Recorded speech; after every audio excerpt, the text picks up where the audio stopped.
Hidden love के first part में हमने देखा था कि जी को पता चलता है कि जीएक्सओ की गर्लफ्रेंड है, जिसकी वजह से जी ये से आते ही जीएक्सओ के दिए हुए गिफ्ट्स और जी ने जो उसके लिए मैसेज लिखा था वो सब उठाकर वो एक बॉक्स में रख देती हैं, ताकि फिर वो उन सब चीज़ों को ना देख पाए और लाइफ में आगे बढ़ पाए। जी जीएक्सओ को भूलने का फैसला लेती है और इसी तरह 2 साल बीत जाते हैं। अब जी 19 साल की हो गई है, जिसने ये है कि ही एक यूनिवर्सिटी में एडमिशन ले लिया है। कॉलेज के भी कुछ दिन बीत जाते हैं और जी अपने कुछ दोस्तों के साथ एक रूममेट का बर्थडे सेलिब्रेट करने एक क्लब में जाती हैं, लेकिन वो थोड़ी ही देर बाद वहाँ से बाहर आ जाती है और अपने घर के लिए जाने लगती है कि इतनी देर में उसे एक आवाज सुनाई देती है जो कि जीएक्सओ की थी। इतने साल बाद उसकी आवाज सुनने पर जी चौंक जाती है। जीएक्सओ कहता है कि जब मुझे पता चला कि तुम ये आने वाली हो तो मैं बहुत खुश हुआ था कि चलो कोई अब फैमिली वाला तो मेरे पास रहेगा। जिस पर जी मन ही मन में सोचते कि क्यों तुम्हारी गर्लफ्रेंड कहाँ गई। जीएक्सओ जो कि उसे छोड़ने उसके हॉस्टल जाता है और उसे अपने साथ किसी दिन डिनर पे साथ चलने के लिए कहता है, लेकिन जी जो कि अभी भी जीएक्सओ से उसी बात के लिए गुस्सा है। ऐसे ही काफी दिन बीत जाते हैं। तब जीएक्सओ जी को डिनर के लिए मैसेज करके बुलाता है, लेकिन जी उसे बार बार मना कर देती है। लेकिन काफी कोशिश के बाद नेक्स्ट वीकेंड को डिनर के लिए जी मान ही जाती है। नेक्स्ट सीन में हम देखते हैं कि जी की कॉलेज फ्रेंड उसे एक मिंग नाम के लड़के से मिलवाती है, जो कि जी में बड़ा इंटरेस्टेड था। वो जी को मूवी जाने के लिए पूछता है और कहता है कि नेक्स्ट वीक की टिकट मेरे पास है, अगर तुम चाहो तो हम मूवी देखने जा सकते हैं। लेकिन जी उसे कहती है कि नेक्स्ट वीकेंड मेरा पहले से कुछ प्लान है, तो हम नेक्स्ट टाइम चलते हैं। वीकेंड के दिन जी बताई हुई जगह पर जीएक्सओ का इंतजार कर रही होती है। इधर जीएक्सओ काम के चलते सुबह से कुछ भी नहीं खाता और इसकी वजह से वो बीमार हो जाता है। जी जीएक्सओ को फोन करती है और जब जीएक्सओ फोन उठाता है तो जी उसकी आवाज में दर्द सुन उसके ऑफिस का एड्रेस पूछती है और उसके पास आ जाती है, जहाँ पर जीएक्सओ अपनी बीमारी के चलते परेशान था। जी हॉस्पिटल जाने के लिए ऑफिस से बाहर आ जाती है और वो टैक्सी ढूंढ रही होती है कि तभी अचानक से जी और जीएक्सओ आपस में लड़ जाते हैं, जिससे गलती से जीएक्सओ जी के माथे को चूम लेता है और दोनों इस ऑकवर्ड सिचुएशन को संभाल लेते हैं। और तब तक वहाँ पे टैक्सी भी आ जाती है, जिसमें दोनों बैठकर हॉस्पिटल चले जाते हैं, जहाँ डॉक्टर जीएक्सओ को सर्जरी की एडवाइस देता है और जीएक्सओ भी सर्जरी के लिए मान जाता है। तभी उसकी माँ का फोन उसे आता है, जो कि उससे पूछ रही होती है कि तुम अभी कहाँ पर हो। तब जी बताती है कि जीएक्सओ को लेकर हॉस्पिटल आई हो क्योंकि उसकी तबीयत कुछ खराब है। तब जी की माँ उसे बताती है कि जीएक्सओ बहुत ही अच्छा लड़का है, क्योंकि जब वो कॉलेज में था तो उसकी मॉम की अचानक से डेथ हो गई थी और इसके लिए हमने उनके फ्यूनरल पर कुछ पैसे दिए थे, जिससे जीएक्सओ ने खुद पार्ट टाइम जॉब करके हमें चुकाया था। और उसके पिता की भी तबीयत कुछ अच्छी नहीं रहती, इसलिए तुम उसकी देखभाल अच्छे से करना।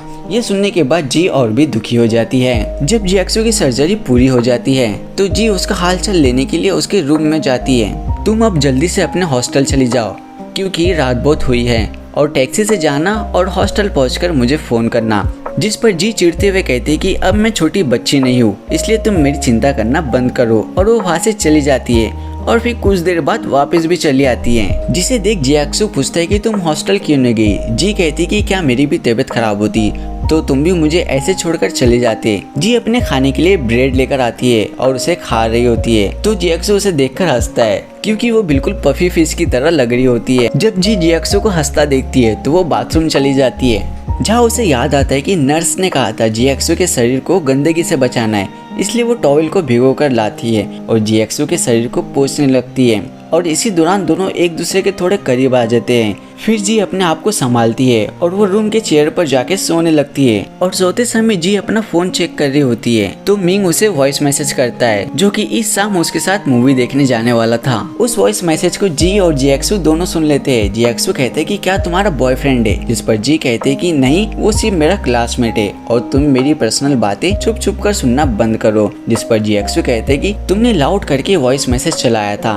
मैंने जानबूझकर कुछ नहीं सुना। अगली सुबह जी जीएक्सओ का सामान लेने उसके घर जाती है, जहाँ वो अपनी और जीएक्सओ की ग्रेजुएशन वाली फोटो देखती है और खुश होती है। लेकिन जब वो उसके सामान को लेकर हॉस्पिटल जाती है तो जीएक्सओ के रूम में एक बूढ़े अंकल भी आते हैं, जिनकी सर्जरी होने वाली थी, जो इन दोनों को बार बार हस्बैंड वाइफ कहते हैं और कहते हैं कि तुम्हारी पत्नी कितनी अच्छी है जो तुम्हारा कितना ख्याल रख रही है। लेकिन उनको लाख बार समझाने पर भी वो नहीं मानते, क्योंकि उन्हें कम सुनाई देता है। जिस पर जी उन्हें बार बार कहती है कि जीएक्सओ मुझसे बहुत बड़ा है और वो मेरी पापा की एज का है। ये सुनकर जीएक्सू थोड़ा अनकंफर्टेबल हो जाता है कि क्या पता कल रात की बात से जी कहीं मुझसे नाराज तो नहीं है। जी इसी तरह जीएक्सू की देखभाल करती है और जब जीएक्सू डिस्चार्ज हो जाता है तो उसके घर पर उसके दवाई का समय और उसके खाने का समय और भी काफी सारी जरूरी चीजों की नोट्स बनाकर उसे घर में हर जगह चिपका देती है और वो वहाँ से चली जाती है। जी के जाने के बाद जीएक्सू सोचता है कि शायद जी उस रात की बात से और उन बूढ़े अंकल की बात से अभी भी नाराज है। इसलिए जीएक्सू जी से माफी मांगने के लिए उसे बार बार डिनर पर इनवाइट करता है कि तुमने मेरी तबीयत खराब होने पे तुमने मेरी इतनी देखभाल की, जिसके रिप्लाई में मैं तुम्हें डिनर कराना चाहता हूँ। काफी कोशिश के बाद जी हाँ कर देती है और वो दोनों एक साथ डिनर पर चले जाते हैं। जी और जीएक्सू डिनर कर रहे होते हैं तभी वहाँ एक लड़की अपने दोस्त के साथ आती है जो कि जीएक्सू के डैड से हुए एक्सीडेंट में मरे आदमी की बेटी है। जिसके बाद में वो जीएक्सू से कंपनसेशन मनी लेने के बाद उसका पीछा नहीं छोड़ रही थी क्योंकि वो जीएक्सू को पसंद करती है, बल्कि वो अक्सर जीएक्सू को गिफ्ट्स भिजवाया करती थी और जब जीएक्सू को वो फोन करती थी तो जीएक्सू उसका फोन नहीं उठाया करता था और ना ही उसके गिफ्ट्स को एक्सेप्ट करता था। इसलिए वो जीएक्सू पर बहुत गुस्सा थी और जब वो जीएक्सू को किसी और लड़की के साथ देखती है तो वो अपना आपा खो देती है और जीएक्सू के मुंह पर एक गिलास मार देती है। ये देखकर कि हमारी जी चुप बैठने वालों में से थी,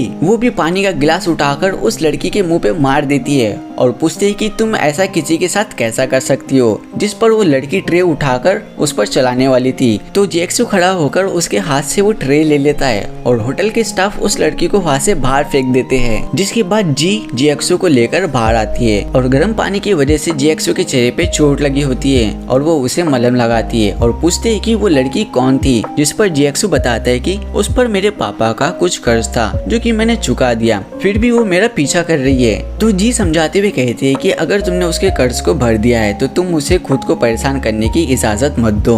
ये सब सुनने और देखने के बाद जीएक्सू के मन में कहीं न कहीं जी के लिए फीलिंग्स आने लगती है और वो जी के सर पर हाथ रखने ही वाला होता है कि जी मुड़कर देखती है और कहती है कि ये इस सीजन की पहली स्नो है और जीएक्सू से कहती है कि अगर पहली स्नो में विश मांगो तो वो पूरी होंगी। जिसके बाद जीएक्सू जी के लिए हैप्पीनेस और जी जीएक्सू के लिए हेल्थ और हैप्पी लाइफ मांगती है और दोनों एक दूसरे को देख हंसने लगते हैं। नेक्स्ट सीन में हम देखते हैं कि जीएक्सू को उसके एक कॉलेज फ्रेंड का फोन आता है जो कि बताता है कि वो जल्द ही शादी करने वाला है और वो उसे अपनी शादी में इनवाइट भी करता है। जिसके बाद वो जीएक्सू से उसकी लाइफ के बारे में पूछता है, जिस पर जीएक्सू के दिमाग में सीधे जी की पिक्चर दिखाई देने लगती है और जीएक्सू खुद से ही पूछता है कि ये मैं क्या सोच रहा हूँ, जी मुझे हमेशा बड़ा भाई समझती है और वो मेरे लिए कभी भी सेम फील नहीं करेंगी। नेक्स्ट मॉर्निंग हम देखते हैं कि कॉलेज से छूटने के बाद जी सीधे जीएक्सू से मिलने जा रही होती है क्योंकि उसने जीएक्सू के लिए एक गिफ्ट लिया होता है और वो उसे मैसेज करके बताती है कि मैं तुम्हारे ऑफिस आ रही हूँ, जिसे पढ़कर जीएक्सू भी खुश होता है। तभी एक ऑफिस एम्प्लॉय उसे बताता है कि वो लड़की जो तुम्हारा अक्सर पीछा करती है वो गेट पर आई हुई है और वो शोर मचा रही है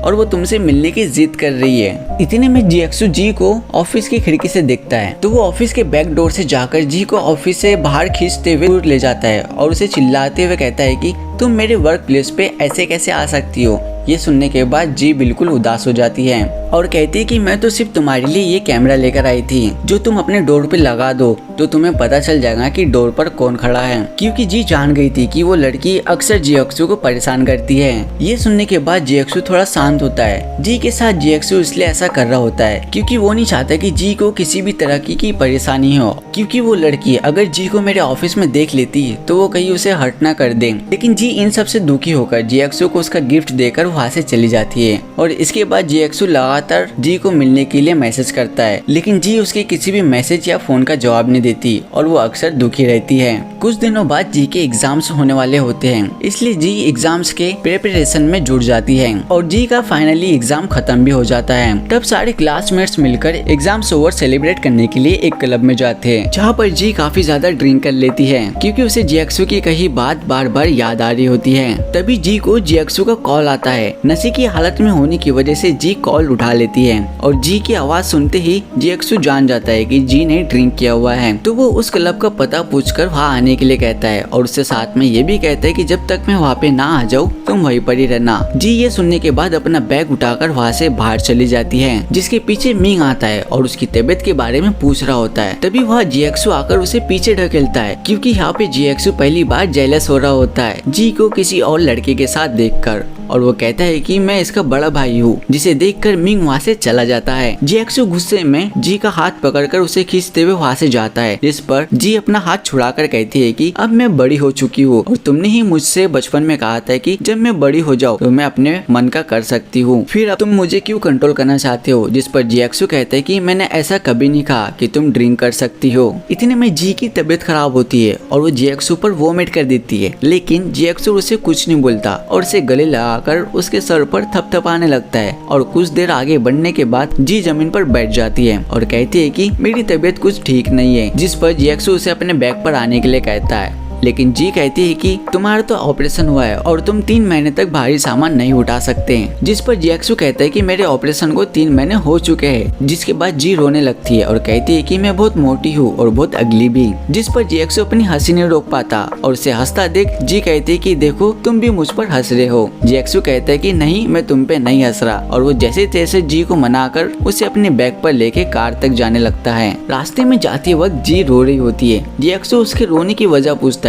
तो जी कहती है कि मैं एक सीक्रेट शेयर करना चाहती हूँ कि मैं एक लड़के को पसंद करती हूँ, लेकिन वो लड़का मुझे पसंद नहीं करता। जिस पर जीएक्सू उसका नाम पूछता है तो जी उसे बताने से मना कर देती है। फिर जीएक्सू पूछता है कि क्या वो तुम्हें अच्छे से ट्रीट करता है। जिस पर जी कहते है कि वो मुझे बहुत अच्छे से ट्रीट करता है, बल्कि मुझे ही नहीं वो हर किसी के साथ अच्छा बिहेव करता है। पहले मुझे लगता था कि वो सिर्फ मुझे ही स्पेशल फील करवा रहा है, लेकिन बाद में मुझे पता चला कि वो तो सबके साथ अच्छा है, वो बहुत अच्छा है। और ये कह के वो लगातार रो रही होती है। इसके बाद हम देखते हैं कि जीएक्सू जी को कार में बिठाकर कहता है कि अगर तुम मुझे इजाजत दो तो मैं उस लड़के की जगह लेना चाहूंगा और तुम्हें स्पेशल फील करवाना चाहूंगा। लेकिन जी नशे की हालत में होती है तो वो किसी भी बात का जवाब नहीं देती। जिस पर जीएक्सू कहता है कि अगर तुम चुप रही तो मैं इसे हाँ समझ लूंगा। और वो कहता है कि मेरी हालत अब सुधर गई है, मैंने अपने सारे कर्ज भी भर दिए हैं और मेरे पास कार भी है और एक अच्छी नौकरी भी, बस मैं तुमसे थोड़ा सा उम्र में बड़ा हूँ। ये सब कहने के बाद जीएक्सू सोचती कि मैं ये सारी चीज क्यों कह रहा हूँ,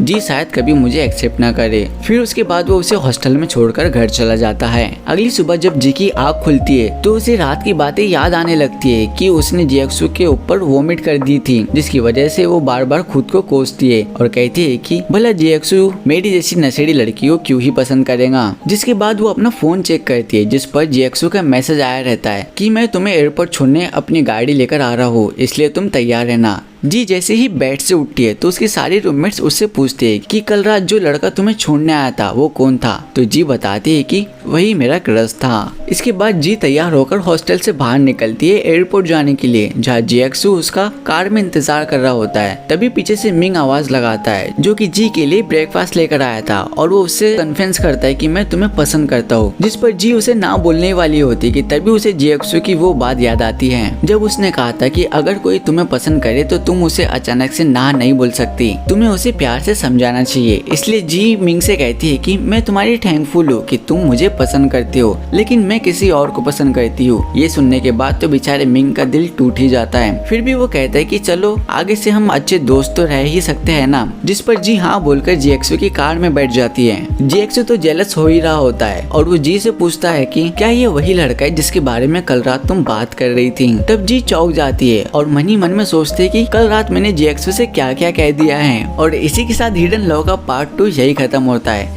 मिलते हैं आपसे नेक्स्ट एपिसोड में। वीडियो पसंद आए तो लाइक करना और ऐसे ही और ड्रामास का एक्सप्लेनेशन देखने के लिए हमारे चैनल को सब्सक्राइब करना ना भूले।